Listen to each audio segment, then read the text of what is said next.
Anna Meiler of our CBS station in Boston. WBZ is just outside Gillette Stadium in Foxborough, Massachusetts. Anna, thanks for joining us. What's been the reaction to this news from those in Boston? Well, I think for everyone right now, this news came as a big shock. I actually had a friend flying out of Logan Airport this morning text me that when the news hit the TVs inside the airport, there was a collective audible reaction from everyone sitting inside the airport.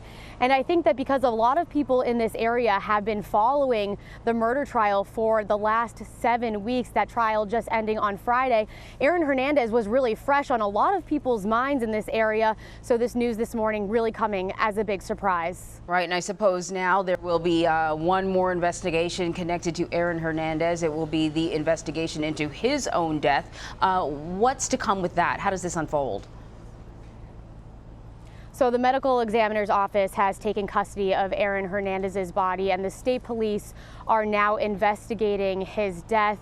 I am told that they are going through everything inside of his cell. A spokesperson at the correctional center says they have not yet found a suicide note, but say the investigation is active and ongoing, and we are, of course, waiting to learn more details. You know, last week we saw him being particularly emotional with his fiancée, his daughter, while he was in the courtroom when he was acquitted on that double murder. I remember thinking to myself, he wasn't anywhere near as emotional during the trial for Odin Lloyd. Was there talk or concern about his mental state at all?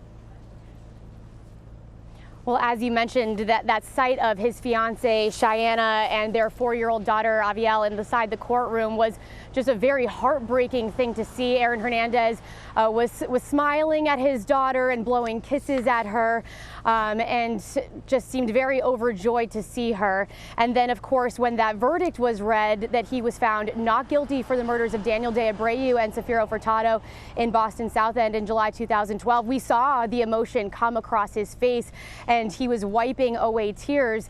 And I spoke with the spokesperson of the correctional center on the phone this morning, and he told me that Aaron Hernandez was not on suicide watch. There was no indication that he wanted to harm himself. Otherwise, he would have been moved out of the general population unit into another type of cell. All right, very interesting. Well, we are going to continue to cover this story throughout the day. Anna Meiler reporting for us from Foxborough, Massachusetts. Thank you so much, Anna. Thank you for having me.